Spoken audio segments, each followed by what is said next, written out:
danced as part of community rituals. Cave paintings show figures dancing after a successful hunt. The ancients danced to describe myths, legends, and even astronomical events.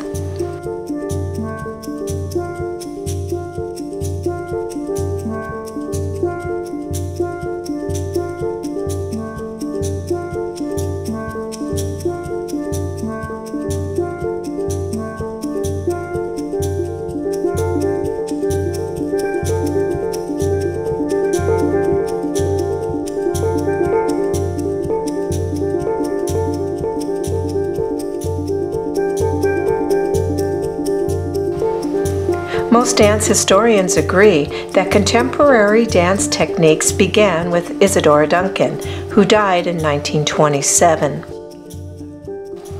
A trailblazer of freer forms of movement that came before her, she danced barefoot and dressed in loose gowns inspired by Greek imagery and Italian Renaissance paintings. A controversial style for its time, it placed major emphasis on the human female form and free-flowing moves.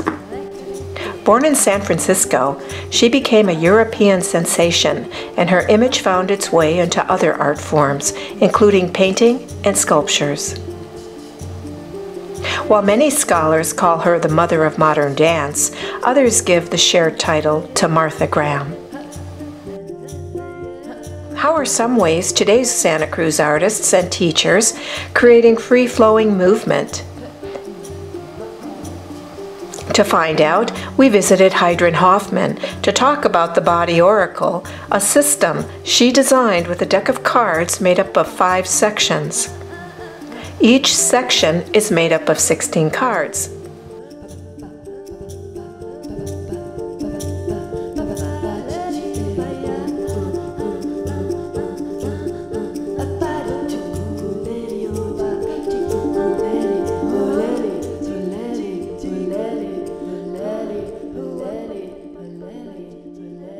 I really loved it that I drew the card respect at the beginning, because I just did a lesson with my body-mind class at Cabrillo yesterday in which we were talking about respect and how do we show respect to one another.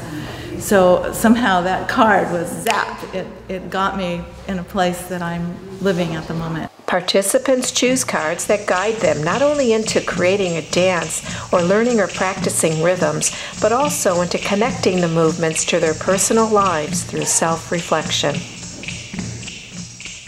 Generally speaking, it's, I'd say, a non-strenuous, playful approach to learn about rhythm through the whole body, through movement, dance, stepping, clapping, all under the umbrella of self-exploration, self-healing, finding out with others how rhythm literally feels and what it can give me.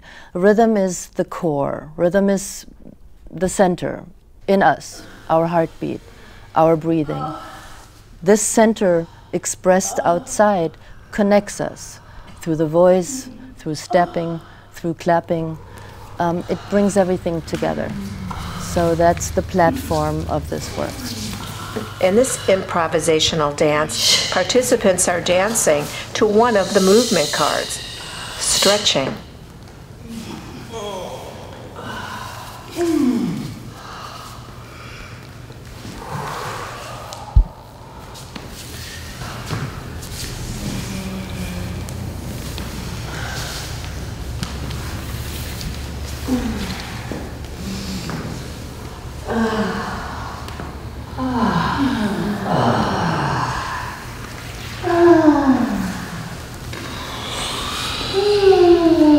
Is this a common practice for you to bring the cards here and have other people and yourself go through the dance and rhythm experience? In the beginning, when I joined this group, it was structured that for 1 month one of us would lead, and then it just kind of got random again. This is a group of dancers or people who have danced for a long time, or dance teachers who simply want to come and, you know, access their own church their own reflection, their own ways to dance. And so I've done this a few times, several times, and the base of this class is simply improvisation. And so there is a different expression of what we can do with these cards. Like, that was the reason why I picked the rhythm cards, to give them some reference points that they may know from their own practice in music, or just simply using music in their dance. But it wasn't like the focus per se, like in other rhythm workshops or, for instance, drumming practices I would be doing. I'm a very experienced dancer, improviser, and teacher of dance, yoga therapist, so not at all a new experience. But I came to support Heidrun. We all dance together on Friday mornings and have been doing so for years. And I'm really interested in her particular work with those cards, because she's worked out a system that encourages people to find ways into movement that they might not otherwise find.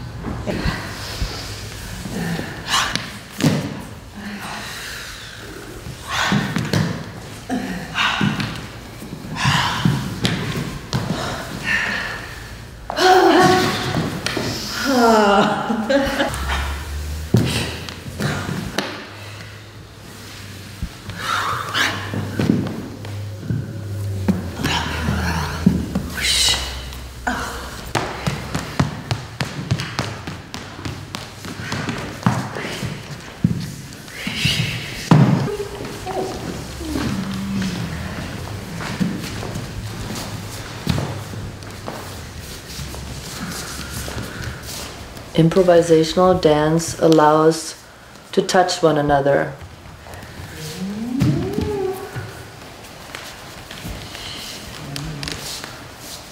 Similar to contact improvisation, but maybe slightly more gentle, and it's just allowed, not necessary.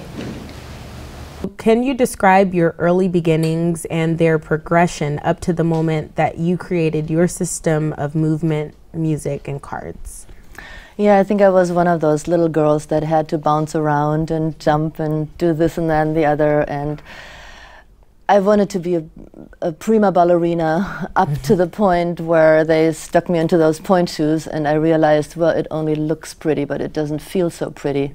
And at that moment, the switch happened, where I felt like moving, dancing, yes, but it needs to feel right. It needs to have a quality of health. I quickly realized that we are all different. That was like my own little wisdom. I always told my mother, people are different. No matter what you want from me, just keep that in mind. And I think in my work, I'd like to acknowledge that, and I'd like to see that people are able to open up and get creative and listen to their bodies some more. So the connection between myself and others was quickly urged in me, between, you know, my own movement or my own urge to move, to share it, to give it. I had a training in Germany. You don't have anything really similar to it. It's like a dance training, but it gears towards all different ages and to teach. And also parallel danced in a company, dance theater. And then I fell in love with drumming and the connection between drums and dancing. And so I went that path, and that was connected with a rhythm work that incorporates the whole body, Takatina. Takatina relies on three major beliefs. Primal rhythms are our most fundamental ones. All individuals can access these rhythms within themselves. Takatina can activate these primal rhythmic movements.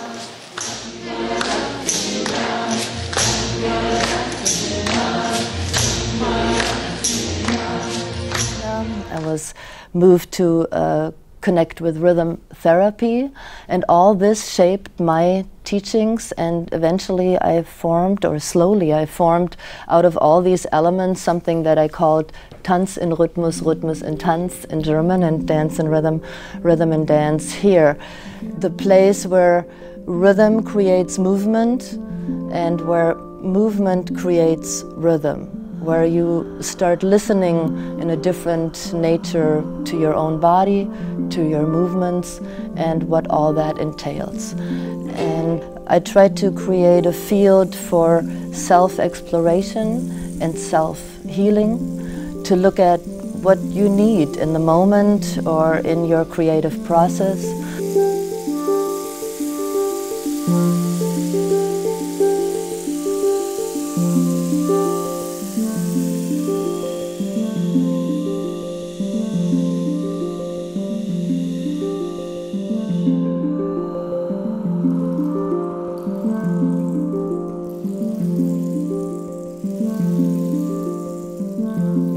I just went the freelance way of playing concerts, giving workshops, and this is the way I came to Santa Cruz. And I did this for another decade. And then there was a transition between all these trainings and becoming a mother, and moving more and more into the schools. So that's kind of the transition going into Santa Cruz, or becoming a Santa Cruzian to some degree. Yeah.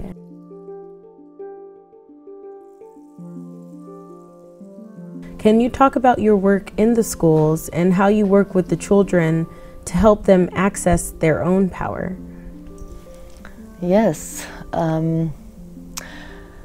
Well, we've talked some about these cards that I developed, which entail a certain structure of rhythm which tries to make rhythm accessible to anybody at any time.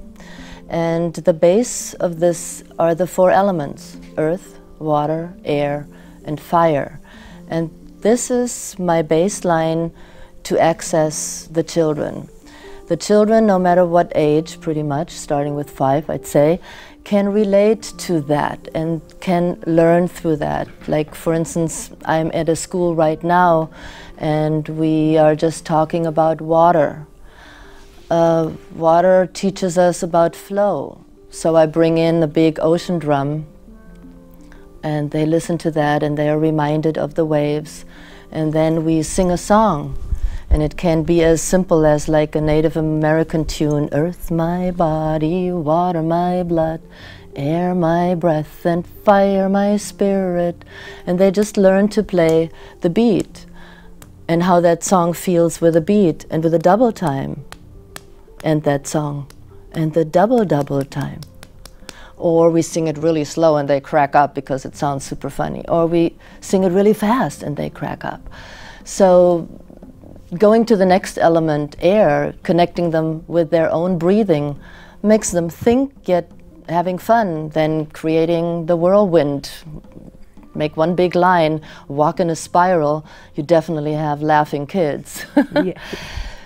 The whole creative aspect of the fire is always with them. There is no question about.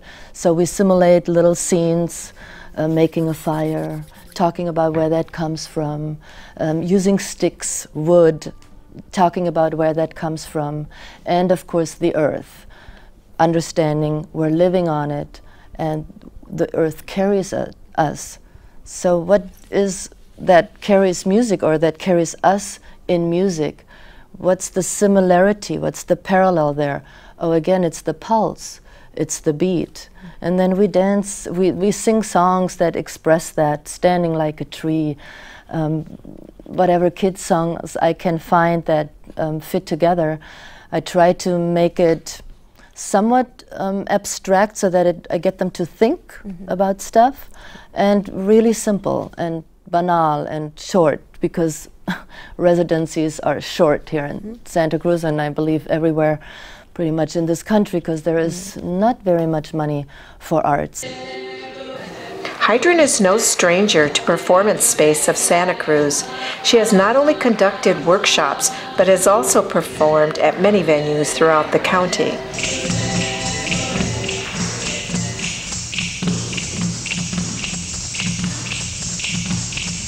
In 2000, you participated in the New Millennium celebration in downtown Santa Cruz.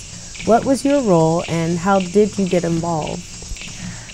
There was some organization that put together the downtown celebration at the town clock.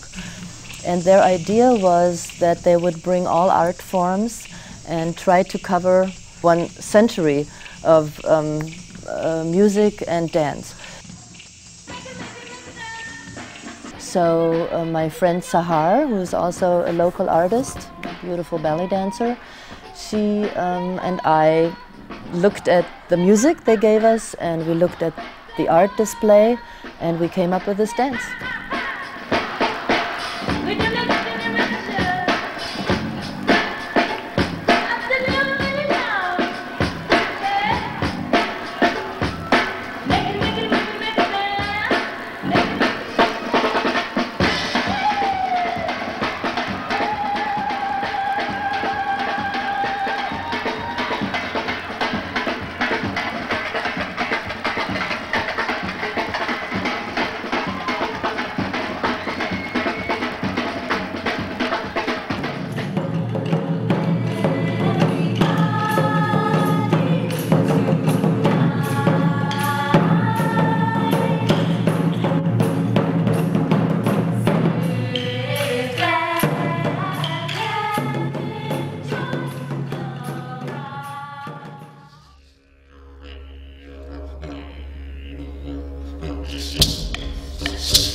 This drum is the drum I fell in love with the most over the course of all my drums and percussion learning. I was introduced to it in 1982 in Remscheid, Germany. I was at a rhythm bazaar, actually being with my dance theater group, and there I saw this drum being played on stage. I never thought of myself ever becoming a drummer. It was just so calling. The vitality, the energy of it was beautiful, and the combination with movement and dance. This set is made in Germany, invented by a Swiss drum maker, Berchtold, who basically put two ideas together. The traditional Korean drum being a barrel drum, and the skin, the height is nailed on it, but a conga drum where you have a tuning system. So here's a tuning system that we can change the note of the drum and makes it much more accessible to other musical instruments. This drum turns like into a partner. It's right in front of you. It's an opposition, and it's like a mirror. Every time you hit this drum, you touch this drum, it tells you where you're at. It connects you with the center of the drum, gives you direction, it gives you focus. You have to find the center. If you don't play the center, you actually may break the drum. And the drum connects you with your own center, the hara, like taiko and Korean drumming relates physically, and like martial arts, relate physically to this core inside of you, the key energy, the hara, the center, and it grounds you. It goes right through the center of the earth energetically.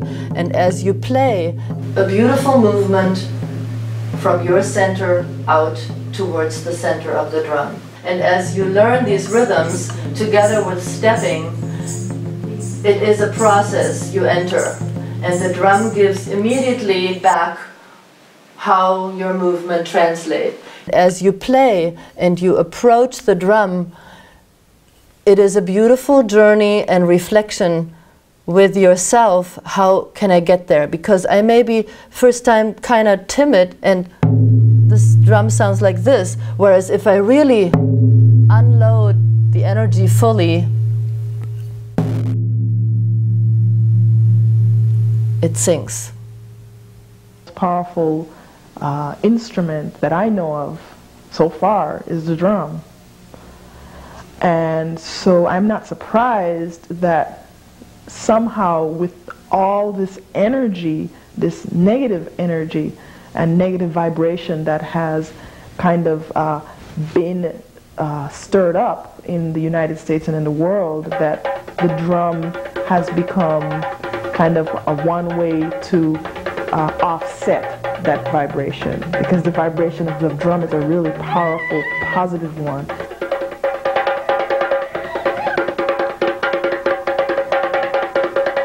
And for me, the drums are tools to do that, to express that, and to join together with all cultures, to not have this separation anymore.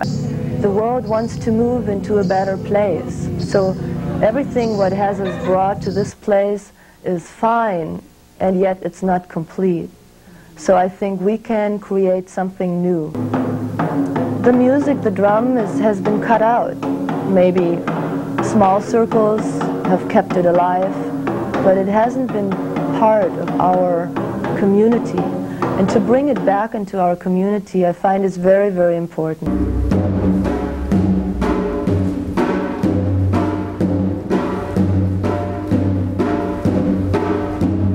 Once you have sound, once you have music, in particular a drum, which has a very pronounced presence, people relate to it all at once, and it creates unification. It creates something that carries you. It's the power of the rhythm. It's like suddenly we all have one heartbeat, not just our own we're listening to. And you create more dynamic, you create unification. It's a beautiful way of connecting.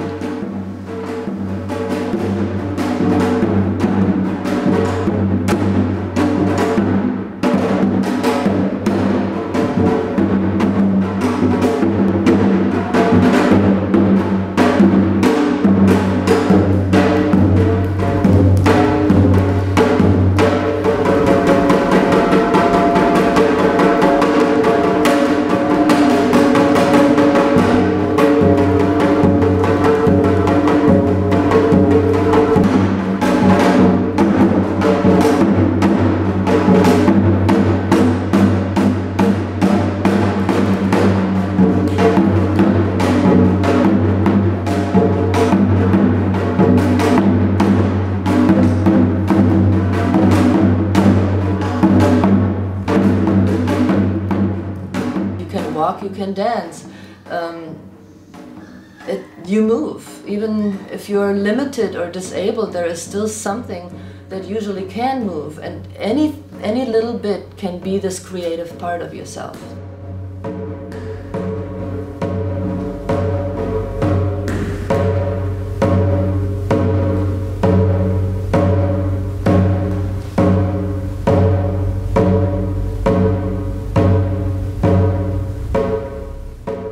It's a meditation.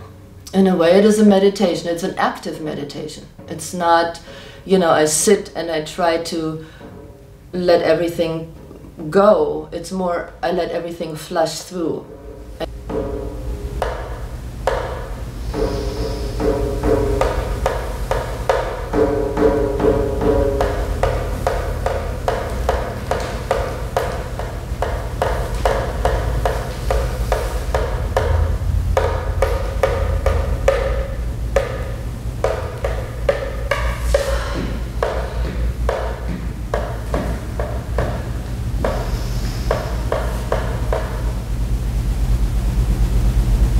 Movement and being with yourself as a meditation, it's an inspiration, and it's a way to become more aware of certain places in your body. Because all in all, that's what it's all about. Whether I don't even dance, but just take into my life, say, shoulders, then I just say this word, and if you allow this word to resonate with you, you right now feel your shoulders.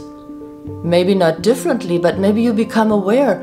Are you a little too much up there? Then let go. And how does that reflect in your whole body?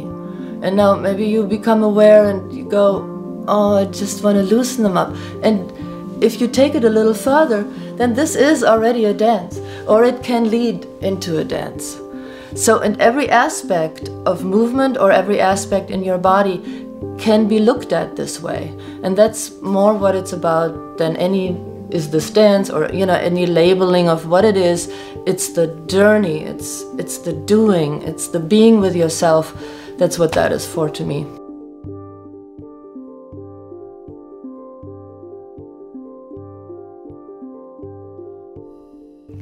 As a way of entering the body oracle experience, the dancers first individually dance their life attitude card before creating a human sculpture based on movement, in which each dancer joined the others through expressing their life attitude card.